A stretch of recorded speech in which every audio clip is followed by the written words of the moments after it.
Mais de 110 mil pessoas no país ficaram doentes por ingerir alimentos contaminados entre os anos de 1999 e 2007, segundo o Ministério da Saúde. E as bactérias são as grandes responsáveis pela contaminação. Para falar sobre os cuidados que devemos ter para evitar uma intoxicação alimentar, está aqui no estúdio o infectologista Carlos Starling. Doutor Carlos, cuidados dentro e fora de casa, né? Com certeza, Arthur. É fundamental as pessoas estarem muito atentas para os alimentos que estão consumindo. Desde a hora que compram, que adquirem, que vão escolher os alimentos, até mesmo o local onde vão ingerir esses alimentos, podem significar um risco para elas. Vamos então começar por fora. Quem se alimenta muito, obrigado até pelas circunstâncias profissionais, muitas vezes, né, em restaurantes, lanchonetes, até esses carrinhos de rua, quais são os cuidados básicos que essa pessoa que não é especialista na área deve ter, pode notar? Na medida do possível, evitar comprar alimentos ou ingerir alimentos vendidos por ambulantes.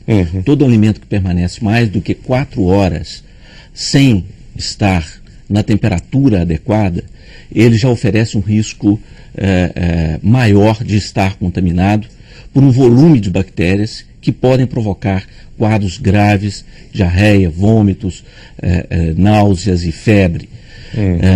Esses são os principais sintomas das infecções gastrointestinais ou transmitidas por alimentos. Esse é um primeiro aspecto, evitar alimentos em locais pouco seguros.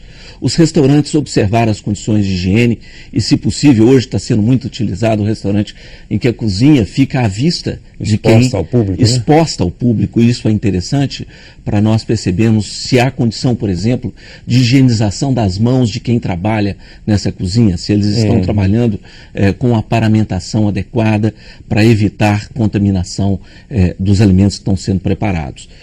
Outro aspecto importante é a história de surtos envolvendo alguns restaurantes ou alguns locais específicos.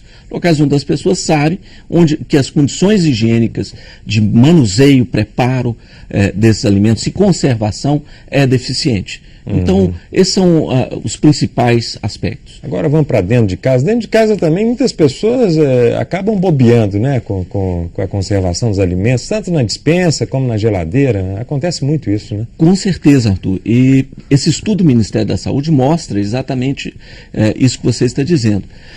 A maior parte dos surtos registrados no Brasil, que aliás o número total de surtos é muito subestimado comparado com dados americanos e da própria Organização Mundial de Saúde, mostram que a maior parte das intoxicações ocorrem dentro da casa das pessoas. E mais uma vez, as condições higiênicas de preparo e conservação desses alimentos é a principal causa da ocorrência da contaminação dos alimentos e, consequentemente, a ocorrência de quadros infecciosos intestinais. Como a pessoa pode notar, quer dizer, que está com um quadro grave de diarreia, que é terrível isso, né? As consequências disso. Exatamente. A maior parte das infecções intestinais são causadas por vírus e elas duram 2 a 3 dias.